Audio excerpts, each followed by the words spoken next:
नमस्कार।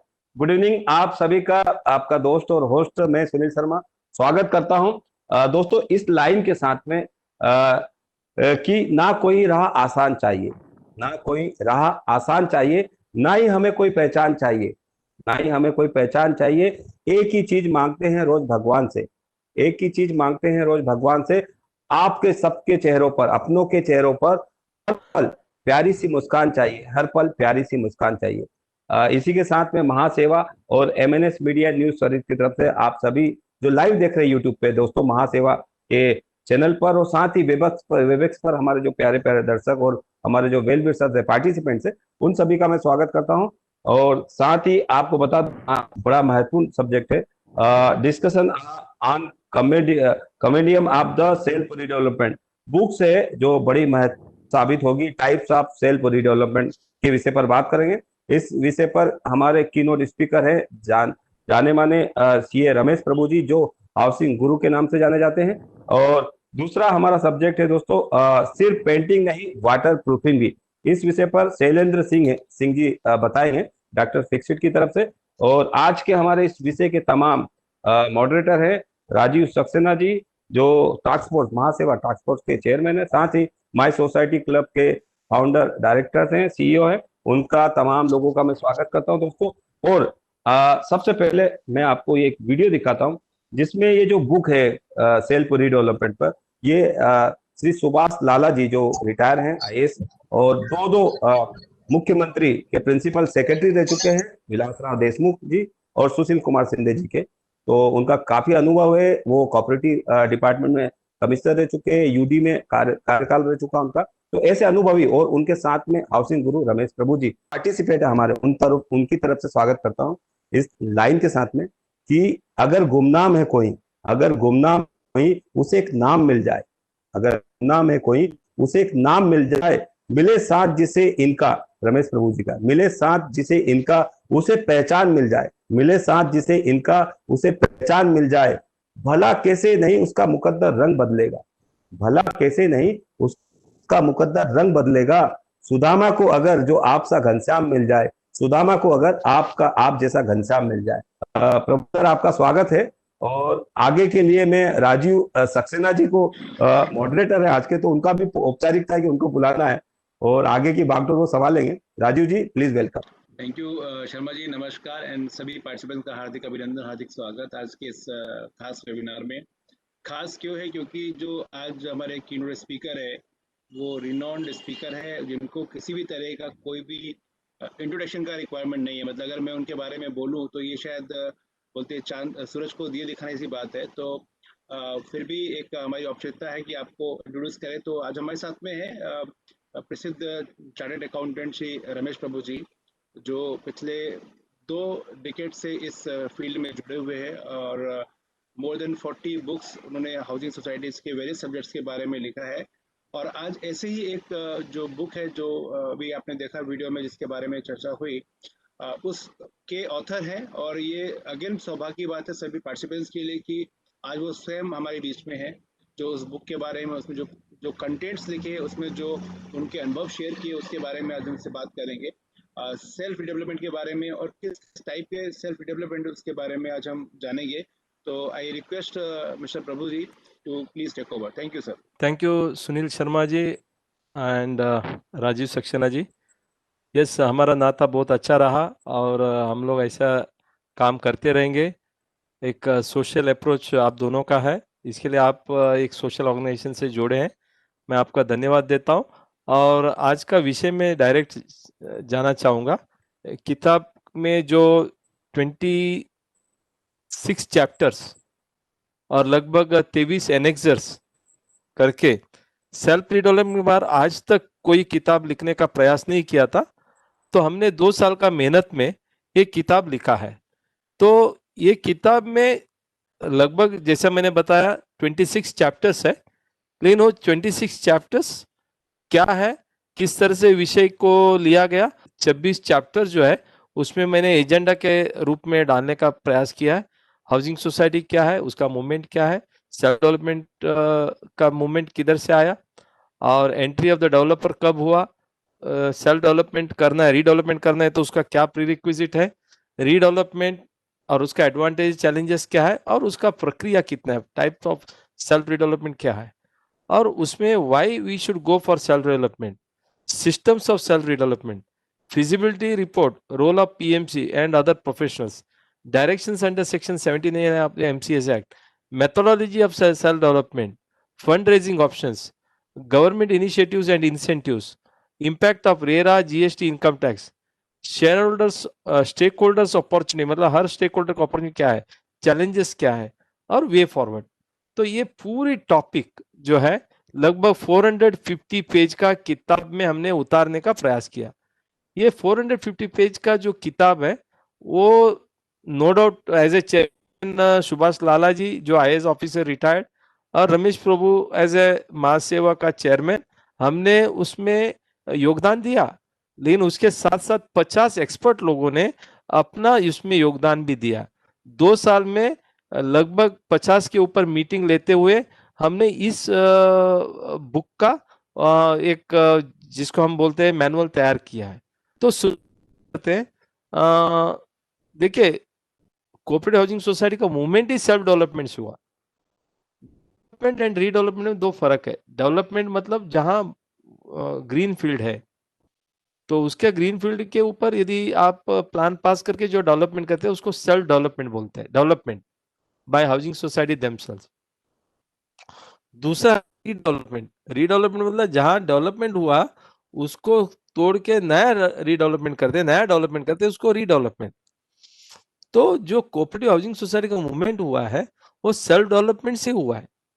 क्योंकि क्या करते थे लोग जो है, एक प्रोस्पेक्टिव फ्लैट ओनर्स मिलते थे, हाउसिंग सोसाइटी बनाते थे, एक आर्किटेक्ट को अपॉइंट करते थे या पीएमसी को अपॉइंट करते थे, प्लान पास करके लेते थे, मेंबर को जो जो एरिया चाहिए, 20% मेंबर से पैसा लिया जाता था, 80% जो है बैंक से या एम्प्लॉयर से लोन लिया जाता था, और अच्छे तरह से कॉन्ट्रैक्टर को अपॉइंट करके उस बिल्डिंग को बनाते थे, फ्लैट को मेंबर में अलॉट करते थे. ऑलमोस्ट सबका फ्लैट सेम साइज रहता था. और उसके बाद सोसाइटी का जो रेगुलर मेंटेनेंस है वो करते थे. इस तरह से लगभग 10,000 के ऊपर हाउसिंग सोसाइटी मुंबई और थाना में 1940 के बाद 42, 60, 70 तक इस तरह का 31 साल में ऐसे एक 10,000 कोऑपरेटिव सोसाइटी का स्थापन हुआ है. लेकिन क्या हुआ, ये मूवमेंट करते करते कॉन्ट्रैक्टर को ऐसा लगा यदि मेरे पास जमीन होता है तो मैं जो है बहुत बड़ा कॉन्ट्रैक्टर बन सकता हूं, लोगों को मुझे ही कॉन्ट्रैक्ट देना पड़ेगा. तो इसके लिए कॉन्ट्रैक्टर क्या करते थे कि जो भी जमींदार है उनसे टोकन अमाउंट देके बिल्डिंग लैंड खरीदी करते थे.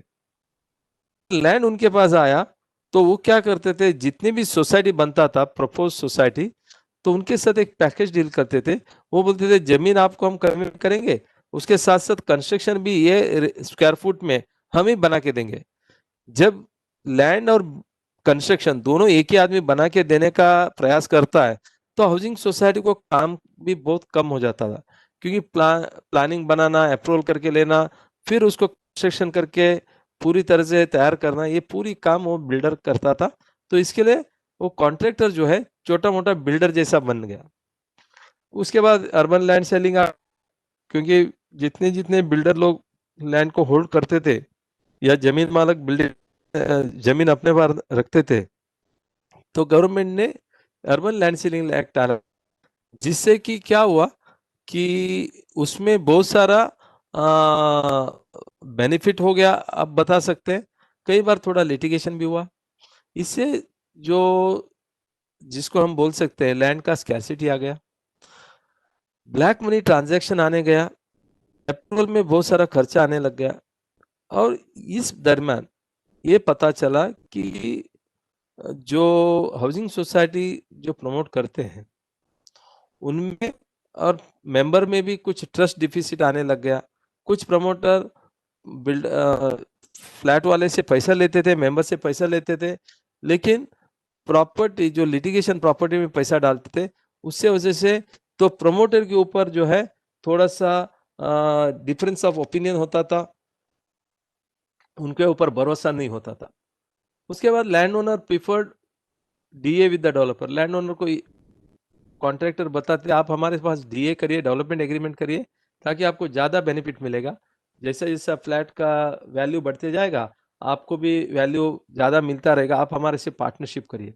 ये लैंड ओनर डेवलपमेंट एग्रीमेंट करने लग गए, तो started selling under construction flat. उसके बाद बिल्डर लोग या लैंड ओनर जो जुड़ के वो अंडर कंस्ट्रक्शन फ्लैट बेचने लगे।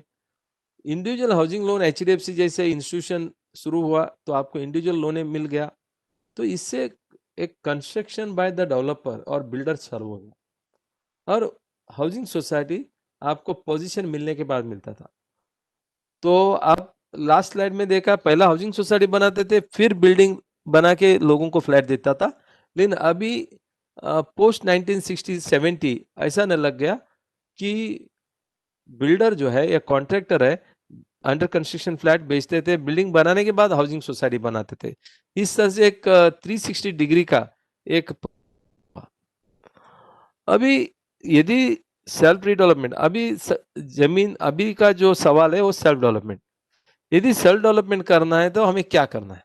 यदि सेल्फ डेवलपमेंट करना है तो प्री रिक्विजिट है सोसाइटी को अपना जमीन होना चाहिए, क्योंकि रीडेवलपमेंट के टाइम पर सोसाइटी अपने नाम से कन्वेंस करके लेती थी, जमीन होने के बाद ही प्लान बनाती थी। जब बिल्डर खुद बना के लोगों को फ्लैट बेचने लग गया, सोसाइटी बना के फिर कन्वेंस देने लग गया, कई सोसाइटी को बिल्डर ने कन्वेंस दिया ही नहीं। इसके लिए पहला काम है सोसाइटी अपना जमीन अपना नाम से करके लेना है। उसके बाद सोसाइटी का ओल्ड अप्रूव्ड प्लान होना चाहिए, मैनेजिंग कमेटी को पूरी जिम्मेदारी लेना चाहिए, मेंबर्स का कंसेंट चाहिए, और उसी तरह से bankers need all the members consent. मान लीजिए अभी हम बैंक को लोन लेने को जाते हैं, तो बैंकर को भी एक मेंबर का पूरी कंसेंट चाहिए, 100% मेंबर का कंसेंट चाहिए। कमिटी मेंबर को एक बॉन्ड एग्जीक्यूट कर उन्होंने भी जिम्मेदारी लेना चाहिए। उसके बाद जो 5%, एक 95% बैंक लोन मिल सकता है सेल्फ डेवलपमेंट में, लेकिन 5% जो है मेंबर को कंट्रीब्यूशन करना पड़ेगा। लास्ट जो है 95% आपको बैंक का लोन भी लेना है। इस तरह से आपको प्री रिक्विजिट, जिसमें कन्वेंस होना चाहिए, अप्रूव्ड प्लान होना चाहिए, मेंबर का कंसेंट होना चाहिए, बिल्डर ने कमिटी वाला ने जिम्मेदारी लेना चाहिए, ये पूरा यदि प्री रिक्विजिट होता है तो आपका सेल्फ डेवलपमेंट अच्छे तरह से होता है।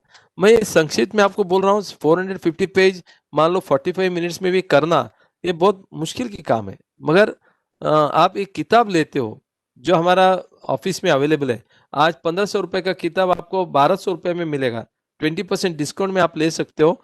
आप हमारा ऑफिस में फोन करके यदि अमाउंट ट्रांसफर हमें करते हैं तो फिर वो किताब आपको आपका घर तक पहुंच सकता है। उसके बाद सवाल उठता है कि सेल्फ डेवलपमेंट में क्यों जाना चाहिए? यदि बिल्ड के देने को तैयार है, हमें सेल्फ डेवलपमेंट में क्यों जाना चाहिए? सेल्फ डेवलपमेंट में इसके लिए जाना चाहिए, पहला, सोसाइटी के पास पूरी जिम्मेदारी रहेगा, society will have full control on execution of the project. यदि प्रोजेक्ट एग्जीक्यूट करना है, पूरी जिम्मेदारी सोसाइटी के पास आएगा। तो अभी जैसे शुरुआत में मैंने बताया, प्रमोट के ऊपर loss of trust and faith. आज बिल्डर जो है उधर प्रॉफिट करने को आते हैं, उनके ऊपर कोई भरोसा नहीं है, तो उनके ऊपर जो भरोसा पहला था वो भरोसा टूट गया है।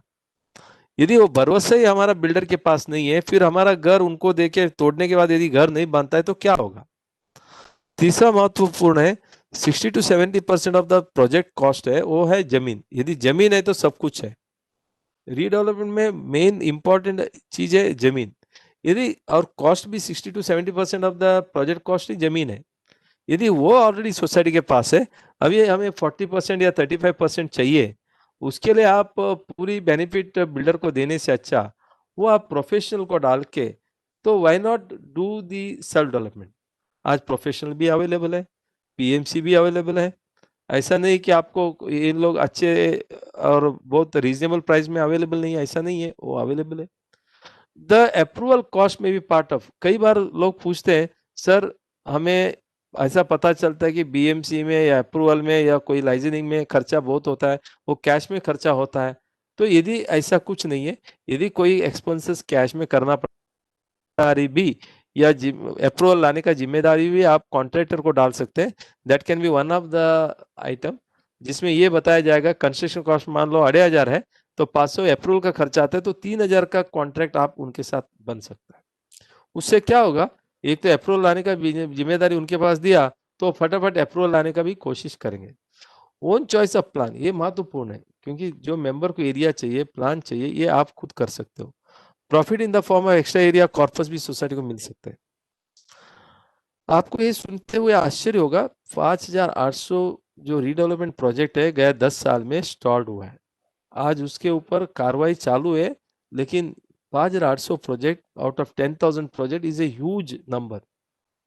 8% प्रोजेक्ट जो है आज भी स्टॉल्ड है। Members are not getting a regular rent and position, ये भी महत्वपूर्ण है कि भाड़ा ही नहीं मिलता है। यदि भाड़ा नहीं मिलता है, आपके पास घर भी नहीं है, पोजीशन भी नहीं मिलता है, तो आप किस तरह से आपका दिनचर्या निकाल पाओगे। वो भी जितने भी लोग हैं हाउसिंग सोसाइटी में, वो सीनियर सिटीजन हो चुके हैं, क्योंकि जब वो यंग थे तब उन्होंने बिल्डिंग खरीदा था। जब रीडेवलपमेंट का मुद्दत आती है, वो तो उनका एज भी 60 के ऊपर होता है। तो इसके लिए उनके लिए यदि भाड़ा रुक जाता है और घर भी वापस नहीं मिलता है, ये बहुत जो है हम बोल सकते हैं कि कठिनदायक एक चैलेंजिंग टाइम है। उसके बाद सोसाइटी को कोर्ट में जाना पड़ता है यदि बिल्डर को निकालना है। Market conditions do not encourage the development. Market accountability and responsibility post RERA भी सोसाइटी के ऊपर है। Lack of sales, investor finance, आज लैक ऑफ सेल्स है, इन्वेस्टर भी नहीं है, फाइनेंस भी अवेलेबल नहीं मिलता है डेवलपर को। इंसेंटिव एफएसआई, टीडीआर और रेगुलेशंस आर वेल सेटल्ड, आज उसको ज्यादा है, सोसाइटी करते तो कम, ऐसा नहीं है। उल्टा सोसाइटी करते तो आपको ज्यादा जल्दी काम भी होता है और आपको राहत भी बहुत कुछ मिलता है। मोटो है बेटर क्वालिटी हाउस, आज प्रॉफिट बाजू में रखते हैं, घर तो आपको अपना टाइम में मिलेगा और अच्छा घर मिलेगा। Less legal issues and disputes with outsider, जो भी डिस्प्यूट होगा मेंबर के साथ होगा, बाहर के साथ नहीं लगेगा। लिमिटेड क्वालिटी हाउसेस, आपके पास जब काम घर कम रहेगा, आपका लीगल डिस्प्यूट कम होगा, आपका टाइटल क्लियर होगा, तो आपको जो हम बोलते हैं इसका डिमांड भी है, अपना एरिया में बढ़ सकता है। और better control and timely completion is possible.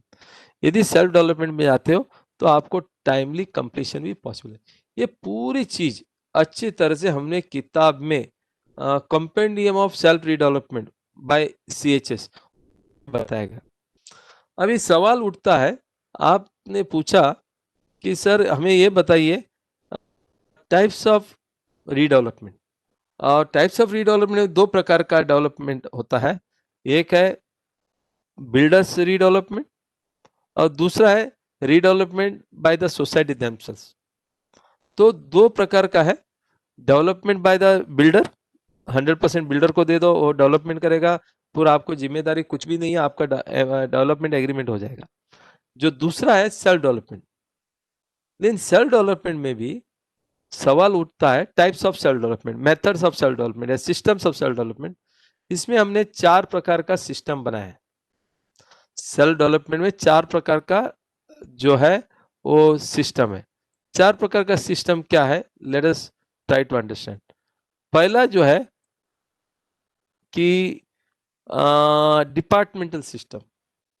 There are 4 types of development system, that is 4 type में। पहला आता है डिपार्टमेंटल सिस्टम, दूसरा आता है बार्टर सिस्टम, तीसरा है पैकेज डील सिस्टम एंड चौथा है development management system, development manager system. तो ये हर सिस्टम के बारे में हम जानकारी लेने का कोशिश करेंगे। अभी क्या होता है डिपार्टमेंटल सिस्टम, मतलब यदि सेल्फ डेवलपमेंट आप करना चाहते हो, एक बिल्डर के स्थान में आप काम करना चाहते हो। बिल्डर नॉर्मली क्या करता है, अलग अलग एजेंसी को अपॉइंट करता है, वो खुद हर एक्टिविटी को मैनेज करता है। यदि हाउसिंग सोसाइटी का जो बोर्ड ऑफ डायरेक्टर्स है, मैनेजिंग कमेटी है, यदि वो जिम्मेदारी लेने को तैयार है, अप्रूवल के लिए एक आर्किटेक्ट को अपॉइंट किया, कंस्ट्रक्शन कॉन्ट्रैक्टर अपॉइंट किया, फाइनेंस के लिए कंसल्टेंट अपॉइंट किया, मैनेजमेंट के लिए अकाउंटेंट वगैरह अपॉइंट किया, सेल्स एंड मार्केटिंग के लिए एजेंसी अपॉइंट किया, ब्रोकर को अपॉइंट किया, ये अलग अलग जो डिपार्टमेंट है, ये पूरी डिपार्टमेंट सोसाइटी ने through the managing committee manage करती है। उसको हम बोलते हैं डिपार्टमेंटल सिस्टम। तो कोई भी जिम्मेदारी, छोटा छोटा सिस्टम जो डेवलपमेंट मेथोडोलॉजी है, वो पूरी पैकेजेस जो है, अलग अलग डिपार्टमेंट है, वो सोसाइटी मैनेज करेगी। दूसरा जो है बार्टर सिस्टम, इसमें क्या होता है कि कंस्ट्रक्शन का जो जिम्मेदारी है और कंस्ट्रक्शन के लगने वाले पैसे का जिम्मेदारी है, और जो कंस्ट्रक्टेड एरिया हम कॉन्ट्रैक्टर को बार्टर में देते हैं बिल्डिंग बनाने के बाद, वो पूरी जिम्मेदारी कॉन्ट्रैक्टर को जब देते हैं उसको बार्टर सिस्टम बोलते हैं। मैं आपको एक बताऊं, यदि एक सेल्फ डेवलपमेंट हम लेते हैं, यदि मेरा ऊपर 100 करोड़ का खर्चा आने वाला है प्रोजेक्ट में, लगभग 50 करोड़ जो है वो कंस्ट्रक्शन का खर्चा है, और 50 करोड़ जो है प्रीमियम रेंट, जो भी एडिशनल खर्चा आता है, तो वो है। यदि 50% मेरा जिम्मेदारी, क्योंकि 50% माल बेच के पैसा लेके फिर कॉन्ट्रैक्टर को देना है, वो जिम्मेदारी यदि कॉन्ट्रैक्टर खुद लेता है, ठीक है, मुझे आप जो है 50% जो भी आपका कंस्ट्रक्शन का जिम्मेदारी मैं लूंगा, उसके लिए मुझे आप बिल्टअप एरिया कितना देते हो, बांध काम कितना देते हो, ताकि मैं मार्केट में बेच के वो पैसा रिकवरी करके आपका बिल्डिंग लॉक एंड की दूंगा, जितने भी आपका कंस्ट्रक्टेड एरिया आपको देना है। और उसके बाद वो एरिया अपना मेंबर को देने के बाद जो बचा हुआ एरिया सोसाइटी बेच सकती है, उसको बार्टर सिस्टम बोलते हैं। It is an exchange for a constructed area. तीसरा जो सिस्टम है वो पैकेज डील सिस्टम है। ये भी महत्वपूर्ण सिस्टम है। इसमें क्या होता है कि सोसाइटी जो है सिर्फ प्लान तैयार करेगी और प्लान अप्रूव करके लेगी, मगर जो अप्रूव प्लान होने के बाद उसका मान लीजिए प्रीमियम भरना है, या जो एरिया फ्लैट है वो बेचना, फिर फाइनेंस रेट करना, ये पूरी जिम्मेदारी एक कॉन्ट्रैक्टर को दिया जाएगा। जो कॉन्ट्रैक्टर कंस्ट्रक्शन का पूरी जिम्मेदारी लेगा और एक कंस्ट्रक्शन का रेट फिक्स करेगा। उसी तरह से जो सेलेबल एरिया है उसका भी प्राइस एडवांस में फिक्स करके लेगा। मान लो मुझे सेल करने के लिए सोसाइटी के पास 10,000 स्क्वायर फुट है, पूरा का पूरा 10,000 स्क्वायर फुट क्या रेट से वो लेगा, आपका फिजिबिलिटी में रेट क्या लिखा है, वो हिसाब से वो प्री डिसाइडेड रेट में पूरा का पूरा जो सेलेबल एरिया वो अपने नाम से करके लेता है। और उसके बाद जो जो माल बिकता जाएगा सोसाइटी बेचेगी, मतलब बिल्डर वही कॉन्ट्रैक्टर बेचेगा, उसका पैसा सोसाइटी में आएगा। उसके बाद कॉन्ट्रैक्टर से जो रेट फिक्स हुआ है वो रेट के हिसाब से कॉन्ट्रैक्ट को पैसा भी देते जाएगा। ये पूरी जिम्मेदारी, मतलब construction as well sale and raising the money, इसका पूरी जिम्मेदारी यदि एक कॉन्ट्रैक्टर लेता है उसको हम बोलते हैं पैकेज डील सिस्टम। कई बार इसको डेवलपमेंट एजेंसी भी बोलते हैं। जो डेवलपर एजेंसी है, एग्जीक्यूटिंग एजेंसी है, ये पूरी जिम्मेदारी लेकर काम करती है। और तीसरा जो है, चौथा जो मेथड है वो डेवलपमेंट मैनेजर। ये देखिए, ये महत्वपूर्ण है। आज का तारीख में जो अच्छा डेवलपर है उनका भी हालत बहुत खराब है, क्योंकि आज कोविड है या डिमोनेटाइजेशन है, रेरा है, अलग अलग कारण से उनके पास उतना बैंडविड्थ नहीं रहा वो पूरी इन्वेस्टमेंट कर पाएंगे। इसके लिए बिल्डर लोग क्या हो रहा है आज के तारीख में, वो बोलते हैं कि हम सोसाइटी के साथ डेवलपमेंट मैनेजर करके अपॉइंट हो जाएंगे, हमें पूरी सेल्स का 15% फीस यदि वो दे देते हैं for managing all departments and taking the responsibility, they will implement the project. जैसे आपको पता है कि एक इवेंट मैनेजमेंट होता है। इवेंट मैनेजमेंट में क्या होता है कि इवेंट मैनेजर को जितने भी खर्चा होता है मटेरियल का या लेबर का, उसके ऊपर 10% जो है इवेंट मैनेजर को एक फीस दिया जाता है। उसी तरह से इधर डेवलपमेंट मैनेजर मतलब वो एक इवेंट मैनेजर है। What is the event? Redevelopment of the building. उसका जितने भी खर्चा होता है, खर्चा के बाद जो भी सेल्स रेवेन्यू आता है, उस सेल्स रेवेन्यू के ऊपर उनको 15% या कई बार 12%, कई बार 13% में आप एक फीस देते हो, जिसको हम बोलते हैं डेवलपमेंट मैनेजर सिस्टम। तो इस तरह से चारों सिस्टम है। इसको मैं और अच्छे तरह से समझाने का कोशिश करूंगा, क्योंकि हमारा आज का टॉपिक जो है पूरी का तरह से सिस्टम्स ऑफ सेल्फ डेवलपमेंट। अभी आपको मैं बताऊं, ये जो सिस्टम ऑफ डेवलपमेंट है, इसमें आपको जब भी सेल्फ डेवलपमेंट लेते हैं आपको वन बाय वन सिस्टम को आपको क्रॉस करते जाना है, क्योंकि यदि ऑल डिपार्टमेंट हम नहीं संभाल सकते हैं तो बार्टर में जाएंगे। हम बार्टर में करके 50% भी नहीं कर सकते, पैकेज डील में जाएंगे। यदि पैकेज डील भी करके हमें नहीं कर सकते तो डेवलपमेंट मैनेजर में जाएंगे। तो दैट प्लान हमारा रहेगा, पैसा हमारे पास आएगा, उसका मैनेजमेंट जो है एक डेवलपर करेगा अच्छे तरह से। तो feasibility report and role of PMC, इस तरह से चारों जो है हमारा सिस्टम्स ऑफ सेल्फ डेवलपमेंट है। फिजिबिलिटी रिपोर्ट एक प्रोजेक्ट मैनेजमेंट कंसल्टेंट बनाएगा। प्रोजेक्ट मैनेजमेंट कंसल्टेंट में architect, structural engineer, civil engineer होता है, चार्टर्ड अकाउंटेंट, एडवोकेट्स। वो फिजिबिलिटी रिपोर्ट में फाइनेंशियल वर्किंग होगा और कंस्ट्रक्शन कितना होगा वो होगा, कौन सा प्लान के हिसाब से, कौन सा डेवलपमेंट कंट्रोल रेगुलेशन के हिसाब से हम काम करेंगे वो होगा। और गाइडेंस भी रहेगा, guide for appointment of agency like contractor. ये गाइडेंस भी एक फिजिबिलिटी रिपोर्ट में एक रोल ऑफ पीएमसी देगा। अभी फिजिबिलिटी रिपोर्ट में नॉर्मली हम क्या करते हैं, 5 महत्वपूर्ण मुद्दा लेते हैं। एक, कितना कारपेट एरिया बांधकाम हो सकता है, this is very important. Commercial कितना, रेसिडेंशियल कितना। दूसरा होता है टोटल प्रोजेक्ट कॉस्ट क्या हो सकता है, जिसमें प्रीमियम आएगा, कंस्ट्रक्शन कॉस्ट आएगा, रेंट आएगा, जो भी खर्चा उस प्रोजेक्ट में आएगा वो टोटल प्रोजेक्ट कॉस्ट आएगा। तीसरा जाएगा, यदि इतना टोटल कॉस्ट होता है, इसमें how much carpet area required to sell in the open market. मान लो ओपन मार्केट एरिया में ये टोटल प्रोजेक्ट कॉस्ट रिकवरी करने के लिए कितना एरिया बेचना पड़ता है, that is also equally important. और ये 3 पैरामीटर होने के बाद चौथा पैरामीटर आता है बैलेंस कारपेट एरिया कितना है। मान लो मेरे पास 10,000 स्क्वायर फुट है और मुझे 6,000 स्क्वायर फुट बेचना पड़ता है मार्केट में for recovering the entire project cost, फिर 4,000 बचता है फॉर द एग्जिस्टिंग मेंबर। इस तरह से balance carpet area for the members रहता है। उसके बाद इवैल्यूएशन ऑफ परसेंटेज, मान लो पहला 3,000 था, अभी 4,000 मिला, तो मुझे 1,000 स्क्वायर फुट एक्स्ट्रा मिला, इसका मतलब मुझे 33% एक्स्ट्रा मिला। इस तरह का जो एक प्रावधान है वो अपने को देखने को मिलता है। तो इस तरह से फिजिबिलिटी रिपोर्ट में ये 5 महत्वपूर्ण स्टेप्स होता है, पार्ट होता है, उस हिसाब से काम किया जाता है। ये आपको पूरी तरह से एग्जाम्पल के साथ वो किताब में हमने बहुत अच्छा दिया है, और हर अलग डीसीआर रूल हमने दिया है और उसका एनेक्सर दिया है।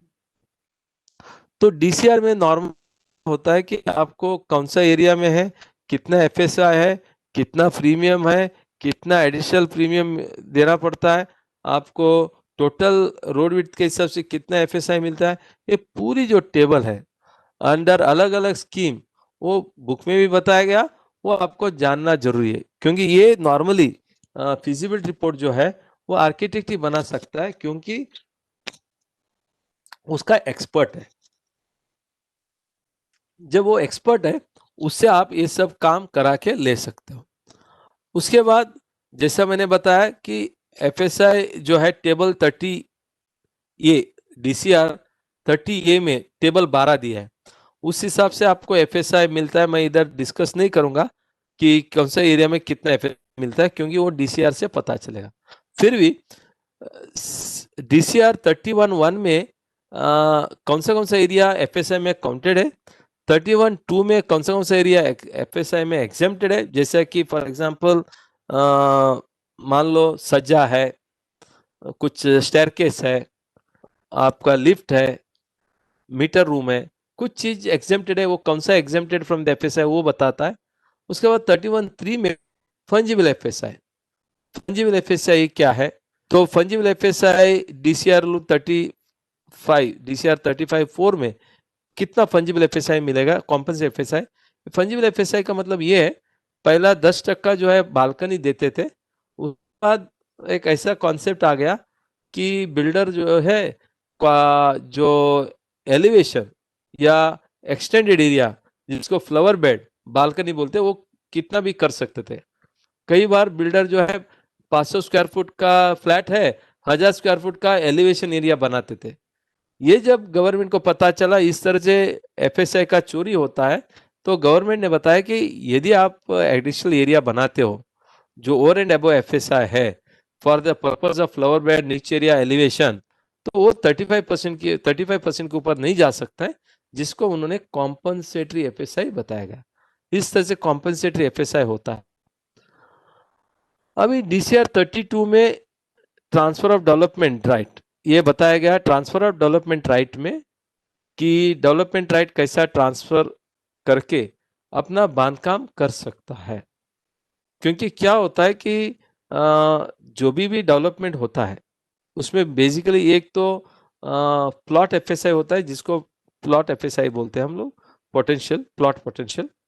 उसके बाद जो एडिशनल बांधकाम है रोड विड्थ के हिसाब से, उसी प्लॉट में एडिशनल बांधकाम टीडीआर लेके बना सकते हैं, उसको 32 DCR 32 में बताएगा कितना आप बांधकाम कर सकते हो।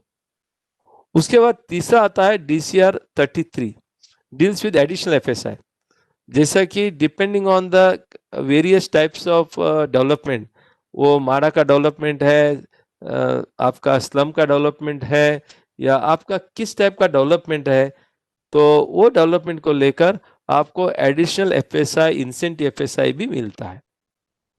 तो मैं ये इंसेंटिव एफएसआई क्या क्या है उधर दिया है, जैसा 33.5 में माड़ा बिल्डिंग है, 33.7 में सेस बिल्डिंग है, 33.7A में नॉन सेस टेनेंटेड बिल्डिंग है सिटी और सबब में, 33.7B में additional incentive for housing society है, और 33.9 में क्लस्टर डेवलपमेंट है, 33.10 में स्लम डेवलपमेंट है। इस तरह से अलग अलग जो DCR है 33 के सब सेक्शन में, और बहुत सारा है जो होटल के लिए अलग है, एजुकेशन के लिए अलग है।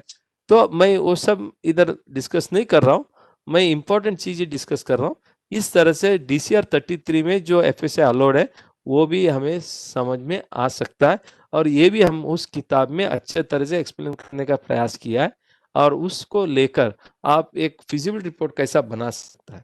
हालांकि without knowing having a basic detail आपको ये समझना भी मुश्किल होगा, क्योंकि ये टेक्निकल डिटेल्स है।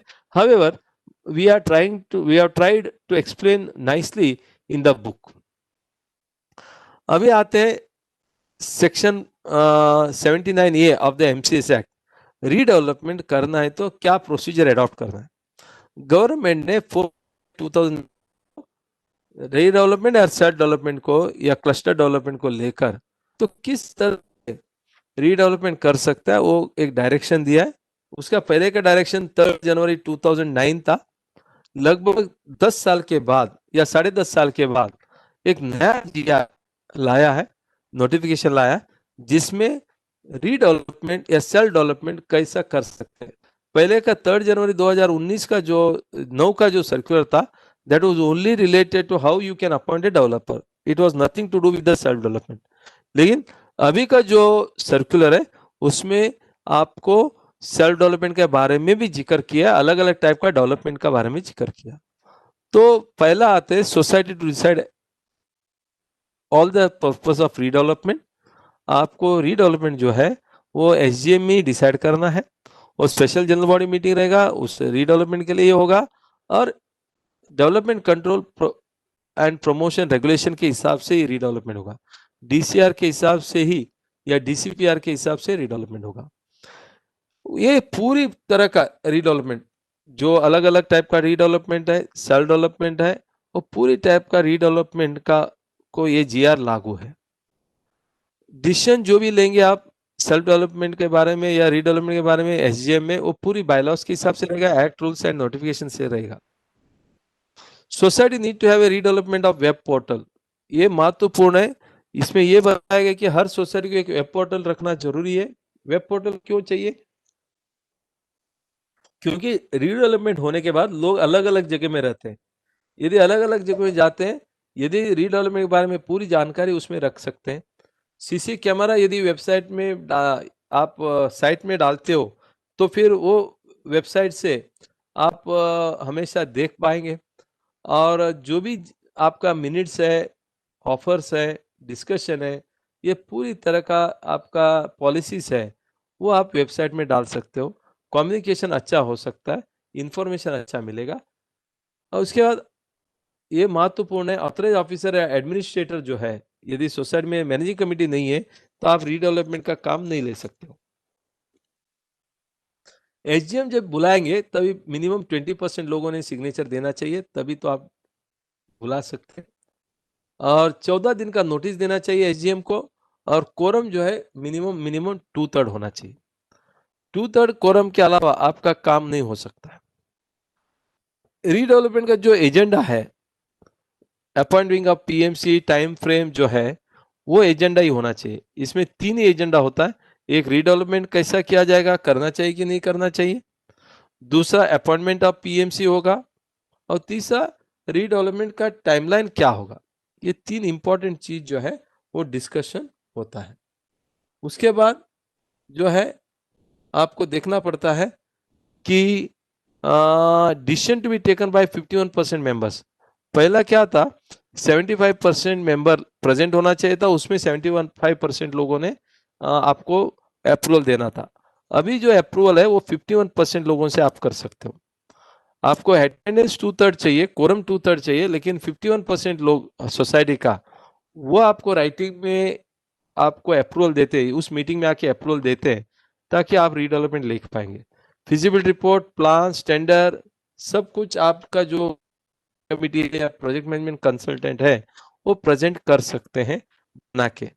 उसके बाद आपको लास्ट में एक special general body meeting call करना पड़ता है, जिसमें रजिस्ट्रार का आदमी को बुलाना पड़ता है, whether it is self development जहाँ कॉन्ट्रैक्ट अपॉइंट करना पड़ता है, या रीडेवलपमेंट जहाँ डेवलपर को अपॉइंट करना पड़ता है, आप उनको बुला के काम कर सकते हो। अभी सवाल आता है, सेल्फ डेवलपमेंट में फंडिंग कैसा होगा। सेल्फ डेवलपमेंट में फंडिंग आपका एग्जिस्टिंग मेंबर से थ्रू आ सकते हैं। आप बुकिंग कर सकते हो एग्जिस्टिंग मेंबर से। एग्जिस्टिंग मेंबर को आप अच्छा तरह से डिस्काउंटेड प्राइस दे सकते हो।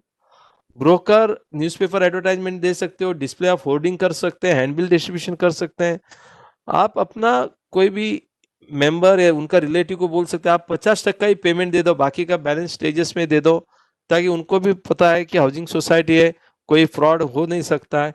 तो इस तरह से आप एक इन्वेस्टर्स को इनवाइट कर सकते हैं। उसके बाद आप बैंक लोन ले सकते हो, क्योंकि आज बैंक लोन अवेलेबल है, ऐसा नहीं कि बैंक लोन नहीं है। मुंबई डिस्ट्रिक्ट बैंक आपको 95% लोन देती है। 12% या 12.5% लोन इंटरेस्ट लेती है, but this is really good that you can go for bank loan. Contractor agreement आप कर सकते हो। जैसा मैंने बताया, कॉन्ट्रैक्टर एग्रीमेंट मतलब बार्टर सिस्टम, जो मैंने शुरुआत में ही बताया, या कॉन्ट्रैक्टर एग्रीमेंट कर सकते हो। देखिए, सेल्फ डेवलपमेंट में एक बहुत अच्छा इंसेंटिव सेंट्रल गवर्नमेंट ने, अपना स्टेट गवर्नमेंट में दिया। गवर्नमेंट ने 13 सितंबर 2019 को एक जीआर निकाला है, जिसमें ये बताया गया कि सेल्फ डेवलपमेंट करना है तो आपको क्या क्या इंसेंटिव मिल सकता है।